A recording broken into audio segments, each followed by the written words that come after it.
유명한 세계적인 부흥사이었던 빌리 그레이함 목사님을 여러분이 잘 아십니다. 그분의 그 설교 중에 종종 나오는 재미있는 일화가 하나 있습니다. 어떤 사람이 홍수에 떠내려가고 있습니다. 많은 물이 흐르는데 홍수에 떠내려가는 사람이 자기를 구원하기 위해서 그래서 어떻게 하면 좋을까 해서 자기가 자기 머리끄댕이를 자꾸 위로 잡아 올린다는 거죠. 그렇게 말씀하시면서 그런다고 구원받겠느냐고요.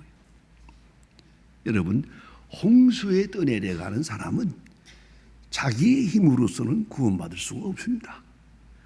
꼭 밖에서 밧줄을 던져주든지 생명줄을 던져줄 때 그 생명줄을 잡음으로 구원을 받는 것이지, 자기가 거기서 몸부림을 치고 자기가 자기 머리꼬대기를 올린다고 해서 구원받는 건 아니다고 그런 말씀을 자주 하셨습니다. 사실이 그렇습니다. 스스로 자기를 구원할 수 없다. 그걸 잊지 말아야 합니다. 여러분, 이렇게 생각해 보셨습니까? 우리 인간이 추구하는 가장 지고의 가치는 행복입니다. 어쨌든 행복합니다. 그 옛날 소크라테스도 말했습니다. 사람은 행복을 목적으로 산다. 그래요. 행복합니다. 그런데 행복이 어디로부터 오느냐 하는 것입니다. 그런데 행복은 소유에서 오는 게 아니라 자유에서 오는 겁니다. 얼마나 자유하냐 한 만큼 행복한 것입니다. 자유의 영역만큼 행복한 것입니다. 절대 소유도 줄세도 권세도 아닙니다. 아니, 건강도 아닙니다. 자유입니다. 역시 인간은 인간만의 가치를 추구합니다. 자유가 최고입니다. 자, 그러면 곧 자유해야 합니다. 자유만큼 행복합니다. 돈이 있다 합시다. 그런데 어쩌다가 돈의 노예가 되었습니다. 수존노가 되었습니다. 그는 절대로 행복하지 않습니다. 권력이 있다 합시다. 어느 사이에 권력의 노예가 돼서 정신 빠졌어요. 그 사람 행복하지 않습니다. 지식이 있다고 합시다. 이 지식 때문에 교만해졌어요. 그는 스스로 행복할 수가 없습니다. 절대로 없습니다. 자, 그러니까 우리가 무엇을 가졌든지 결국은 자유한 만큼, 내가 누리는 자유한 만큼만 행복한 것이다. 이 원리를 우리는 알아야 합니다. 예. 우리는 항상 제한 속에 삽니다. 경제적인 제한. 그저 돈만 있으면 모든 문제가 해결될 것이다 생각하지만 아니옵시다. 돈이 있고 나니까 더 문제가 많아져요. 왜요? 자유함이 없거든요. 그래서 유명한 아브라함 링컨의 명언이 있습니다. 가난한 자는 자유인이 아니다. 왜요? 너무 가난하고 어려울 때는 자유를 반납하고 먹을 것을 얻어야 되니까, 그런 처지에 들어가니까 가난한 사람은 자유인일 수가 없어요. 또 무식한 사람도 그래요. 좀 더 알아야겠는데, 알고 싶은 게 많은데 이 무식의 노예가 되는 순간 그는 분명히 자유인이 아닙니다. 그러나 지식을 얻었는데 어느 사이에 교만해졌어요. 지식을 얻었는데 교만해졌어요. 그러면 그는 자유인이 아닙니다. 그 지식이 그를 행복하게 할 수는 절대로 없습니다. 가장 중요한 문제는 역시 죄 문제가 아닐 수 없습니다. 요한복음 5장 34절에 주님께서 친히 말씀하십니다. 죄를 범하는 자마다 죄의 종이다. 죄를 범하는 자마다 죄의 종이다. 여기에 예외가 없습니다. 누구든지 죄를 범했으면 죄의 종입니다. 돈 벌기 위해서 죄를 범했으면 그는 죄의 종입니다. 출세하기 위해서 죄를 범했으면 그는 절대로 자유인이 아닙니다. 그런 거로 행복할 수가 없습니다. 우리는 도덕적으로 자유하기 전에 양심의 자유를 온전히 이루기까지는 절대로 행복할 수 없습니다. 현대인은 자유에 대해서 많은 생각을 합니다. 그러나 여기 오해가 많습니다. 자유를 몹시 불안해합니다. 그래서 이런 말이 있잖아요. 소원대로 안 되면 불만하고 소원대로 되면 불안하고. 어느 쪽이 더 고민입니까? 불만입니까? 불안입니까? 지성인은 한데 높아요. 불만이 아니요. 적어도 지성인의 고민은 불안이요. 가졌어요. 그런데 미래가 없어요. 불확실하거든요. 아는 것 같아요. 그러나 생각하니 아는 것도 없어요. 나약성의 노예가 되고 있더라는 얘기죠. 에릭 프롬이라고 하는 유명한 교수님의 그 책 제목이 너무 마음에 들어요. 젊었을 때 이 책을 탐독한 때가 있었는데 Escape from Freedom. 참 특별한 말이에요. Escape from Freedom. 자유로부터의 도피. 자유로부터의 도피. 그 무슨 말입니까? 자유하고 싶지 않다는 거예요. 자유가 그렇게 좋아한 것 같아도 아니요. 어느 사이에 우리는 자유를 포기하고 있어요. 자유 아니길 바래요. 그게 우리 있단 말이에요. 가끔 어떤 사람들 무슨 사업한다고 하고 뭐라고 해서 한번 해보겠다고 하다가 돈이 잘 안 벌리고 어려워 하니까 다 때려치우고 쥐꼬리만큼 주워도 월급 받을 때가 좋아. 그 뭡니까? 자유함을 포기하는 거예요 지금. 예? 우리가 좀 더 넓게 이렇게 모험을 하지 못하고 자유를 스스로 포기하는 거지요. 그래서 그 중에 하나가 뭡니까? 술이에요. 맑은 정신으로 사는 게 자유예요. 맑은 정신으로 살면 못 살겠어. 술을 먹어버려요.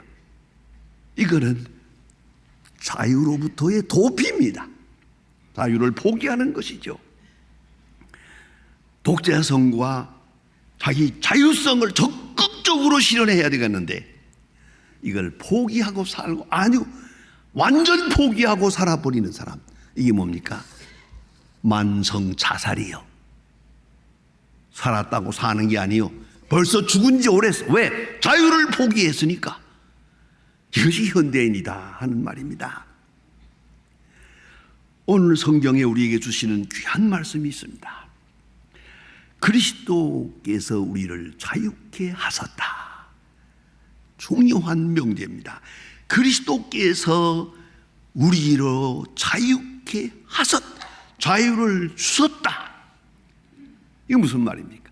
우리가 자유하는 게 아니고 자유는 쟁취하는 게 아니에요. 많은 사람들이 자유를 쟁취해서 얻는 줄 알다가 쟁취하고 하다가 마지막에 망가지는 사람 얼마나 많아요. 인간성 다 망가지고 생활, 사회생활 다 망가져요. 자유는 그렇게 얻어지는 게 아니거든요. 죄와 율법의 속박에서부터 자유해야 합니다. 자유는 근본적으로 그리스도께서 자유케 할 때만 자유합니다. 그리스도께서 자유를 주셨으니 확실한 말씀이요 우주적인 명제입니다. 그리스도께서 자유하시기 전에는 아무도 자유할 수 없습니다. 그게 무슨 말인가 하니 죄와 율법으로부터의 자유입니다. 우리는 죄와 사망과 사탄과 율법과 진노라고 하는 무서운 속박에 매여 있습니다. 죄를 짓는 자마다 죄의 종이지요. 예, 여기 율법에 매이지요, 저주에 매이지요, 사망에 매이지요. 어디 자유가 있습니까? 바닥바닥 죽어가고 있는데 무슨 자유가 있습니까? 그런 거로 죄와 사망으로부터 자유하기 전에는 자유는 없다. 그러면 죄와 사망으로부터 자유할 수 있는 그 능력이 어디에 있습니까? 오직 주님께만 있어요.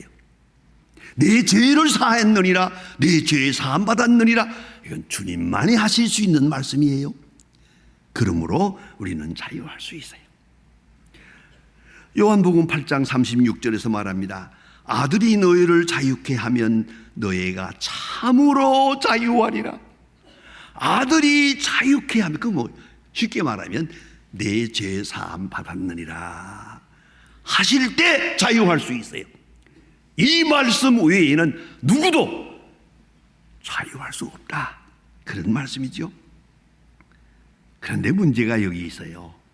이렇게 우리 은혜로 자유가 주어졌습니다. 믿음으로 자유함을 얻었습니다. 그렇다면 이제는 이 자유를 지켜야 돼요. 자유의 수호자가 돼야 돼요. 자유하는 것이 문제가 아니에요. 자유를 지켜가야죠. 계속적으로 자유를 지켜가야 돼요. 그러려면 어찌해야 되느냐? 여기 보니 성경 말씀에 다시는 종의 멍에를 매지 마라. 자유케 해주었으니 다시는 종의 멍에를 매지 마라. 얼마나 소중합니까? 어떻게 해야 됩니까? 주어진 자유의 소중함을 알아야 됩니다. 오늘 우리 젊은 세대가 문제가 있어요. 이 어떻게 주어진 자유라는 걸 우리가 몰라요. 우리 민족사에도 문제가 있어요. 왜? 자유가, 죄송하지만 우리나라 사람들이 애국운동을 많이 하고 독립운동도 많이 했어요. 하지만 결정적으로는 우리가 해방받을 때의 자유는 공짜로 주어진 것이거든요. 그렇잖아요. 일본 사람하고 미국 사람하고 싸워가지고 일본 사람이 패망함으로 인해서 무조건 항복함으로써 자유가 주어진 거예요. 그리고 우리로서는 공짜로 주어진 거예요. 공짜로 주어졌기 때문에 그 가치를 몰라요. 그래서 방금 6.25를 만나야 했던 거예요. 이걸 우리가 알아야 합니다. 자유가 주어진다고만 생각해서는 안 돼요. 주어진 자유를 지키기 위해서는 이 자유가 어떻게 주어진 것인가, 그 소중함을 알아야죠. 그 가치를 알아야죠. 예수께서 우리를 위하여 십자가를 지셨어요. 대신 십자가를 지고 우리를 속량하셨습니다. 이 엄청난 가치를 알아야죠. 어떤 희생 속에 내가 있다는 걸 알아야죠. 그걸 모르면 자유의 소중함을 지킬 수가 없죠. 이걸 지켜갈 수가 없는 거예요. 칼 바르트는 늘 말합니다. 십자가를 쳐다볼 때마다 내가 얼마나 큰 죄인이라는 것, 십자가에 죽을 수밖에 없는 죄인이라는 걸 알아야 한다. 또 하나는 십자가의 그 엄청난 대가를 치르고 우리를 속량하셨다니 그만큼 소중한 존재다. 그만큼 소중한 존재라는 걸 알아야 돼. 그래야 자유를 지켜갈 수 있어요. 내게 주어진 자유가 얼마나 높은 가치의 거죠. 엄청난 값이라는 걸 알아야 돼요. 그렇지 않고는 이 자유를 보존할 수가 없는 것이에요. 여러분 다 아는 대로 공짜로 번 돈은 술 먹어 없애는 거거든요. 도박해서 번 돈은 꼭 향락으로 써버리게 되어 있죠. 공짜는 없습니다. 그 소중함을 모르면 결코 내 것이 아닙니다. 하는 걸 알아야 합니다. 또한 자유를 지키기 위해서는 오직 은혜라는 걸 알아야 합니다. 옛 모습을 잊어서는 안 됩니다. 잠깐도 잊어서는 안 됩니다. 어린아이들이 보는 동화책에 이런 재미있는 얘기가 있어요. 어쩌다가 호랭이가 돌아다니다가 함정에 빠졌어요. 함정에 빠져가지고 이제 나올 수가 없어요. 배는 고프지요. 점점 죽어가요. 이거 큰일 났다. 바로 그런 때에 지나가던 여우가 요거 들여다보았어요. 그러니까 거기서 고생하고 있잖아요. 나 좀 살려주라 여우야, 나 좀 살려주라. 그러니까 살려주면 나를 잡아먹을 텐데 안 되죠. 안 되죠. 그랬지만 절대 그럴 게 없다. 내가 이렇게 어려운 가운데 내가 나를 살려주는데 내가 널 잡아먹을 리가 있느냐. 살살 고셨어요. 그래서 그 여우가 나뭇가지를 뚝 이렇게 내려서 살려주었어요. 살려주었더니 호랭이가 배가 너무 고프니까 잡아먹겠다고 그러죠. 그러니까 이럴 수가 있느냐 하고 돌아가세요. 그런데 이렇게 서로 싸우고 있을 때 토끼가 지나갔어요. 토끼한테 물어봤어요. 이름이 이런다고. 그러니까 그때 토끼가 하는 말입니다. 여우가 너를 살려주기 전에 내가 어떤 모양으로 있었느냐. 그러니까 호랭이가 tum벙 들어가서 요렇게 하고 있었지 그랬어요. 그럼 그대로 있어 하고 지나갔어요. 내가 구원받기 전에 어떤 모습이었다는 걸 잊어서는 안 돼요. 그걸 알아야 합니다. 어떤 사람은 특별한 사람들을 보았어요. 술로 망했던 사람이에요. 그래서 그런 회개를 해도 여러 이상한 회개를 해요.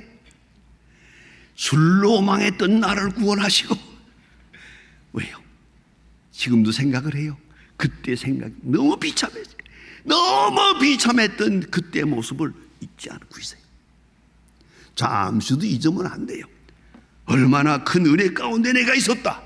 그리고 오늘 내가 있다는 걸 항상 다시 리마인드, 다시 생각을 해야 됩니다. 그리고 이제는 온전히 하나님께 의지해야 합니다. 그래서 말입니다. 스스로 생각해 봅시다. 나는 자유하면 안 될 사람이라는 걸 인정해야 됩니다. 어떤 사람은 일부러 돈을 있는데도 돈 다 버리고 저 농촌에 가서 사는 사람도 있어요. 왜? 나는 돈에 미쳤던 사람이라. 돈만 생기면 또 잘못된다는 거죠. 그래서 저는 농촌에 가 살아요. 어떤 사람은 문득병 환자들에게 사는 사람도 있어요. 제가 물어보았어요. 했더니 내가 과거를 압니다. 나는 이렇게 살아야 하루라도 자유할 수 있습니다. 내가 누굽니까? 스스로를 판단해 보세요. 나는 자유하면 안 될 사람이다. 돈 때문에. 나는 돈과는 상관이 없어. 그런 거로 생각해야죠. 나는 명예 때문에 망했어. 다시는 명예, 다시는 권력을 내 자신을 알고 소중한 자유를 지켜야 합니다. 가장 귀한 것은 적극적으로 하나님께 의존함으로 하나님께 매임으로 자유한다는 걸 알아야 합니다. 자유를 반납해야 됩니다. 자유를 포기해야 됩니다. 갈라디아 5장 13절에서 말합니다. 자유를 육체의 기회로 삼지 말고 오직 사랑으로 종노릇하라. 사랑으로 종노릇하라. 귀한 말씀입니다. 토마스 그룸의 유명한 말씀이 있습니다. 기독교 윤리에서 말합니다. 합리적 사유의 자유가 있어야 합니다. 깨끗한 양심으로 인한 합리적 사유의 자유. 그리고 이것을 이 속에서 그걸 선택할 수 있는 선택적 자유. 그 다음에는 이것을 실현하는 실천적 자유. 그리고야 온전한 자유가 될 수 있는 것이다. 그렇습니다. 그러려면 어찌해야겠습니까? 사랑의 노예가 돼야죠. 적극적으로 살아야 돼요. 옛날 그 6세기에 있었던 고레스 왕의 재미있는 일화가 주어집니다. 고레스 왕이 어느 날 전쟁에 나갔다가 적군과 싸우는 가운데서 승리했습니다. 승리하며 적장과 그 가족을 몽땅 포로했습니다. 딱 잡아다 놓고 고레스 왕이 말합니다. 당신은지 내 포로요. 내가 다 죽일 수도 있고 살릴 수도 있어. 그런데 내가 하나 묻는데, 만일 내가 당신의 생명을 살려주고 석방하면 어떡하겠느냐? 제가 가진 재산을 다 바치겠습니다. 그래, 만일에 네 아들을 내가 석방해주면 어떡하겠느냐 그랬습니다. 그랬더니 내 재산의 남은 부분을 다 바치겠습니다. 만일에 내가 내 아내를 놓아주면 어떡하겠느냐. 그때 그 적장은 말했습니다. 제 생명을 바치겠습니다. 그때 고레스 왕은 빙그레 웃으면서 이렇게 사랑을 아는 사람은 절대로 잘못될 수가 없어. 다 놓아주라 그랬어요. 사랑을 아는 사람, 이게 중요해요. 사랑의 깊은 뜻을 아는 사람, 그 사람만이 자유인이라는 걸 잊지 말아야 합니다. 여러분, 우리는 사도 바울처럼, 사도 바울은 복음의 메인, 성령의 메인 노예가 됐습니다. 복음의 노예가 되었기에 그 능력의 사람이 됐습니다. 진리의 종이 될 때 그는 온전한 자유인이 될 것입니다. 사랑의 노예가 될 때 그는 능력의 사람이 될 것입니다. 여러분, 자유하려고 하는 노력보다 자유를 하나님께 바치고 하나님께 온전히 의지하고 사랑의 노예가 되고 성령의 노예가 되고 진리의 노예가 될 때 비로소 온전한 자유인이 될 것입니다. 그리스도께서 우리를 자유케 하려고 자유를 주셨으니 그러므로 굳건하게 서서 다시는 종의 멍에를 매지 마라. 기도하십니다. 하나님 아버지, 주께서 우리를 자유케 하신 이 거룩하고 복된 날에 우리는 자유의 소중함을 몰랐기에 너무나 많은 고통을 치러야 했습니다. 자유함을 알기 위하여 여기까지 왔습니다. 주여, 이 상처난 심령을 싸매주시고 다시는 종의 멍에를 매지 않을 수 있는 민족도 되고 우리도 되게 하여 주시옵소서. 이 엄청난 자유의 고귀함을 알고 소중하게 지켜가면서 온전한 자유인으로 우리가 살고 또 이 민족이 되게 하옵소서. 우리를 자유케 하신 주 예수 그리스도의 이름으로 기도드리옵나이다. 아멘.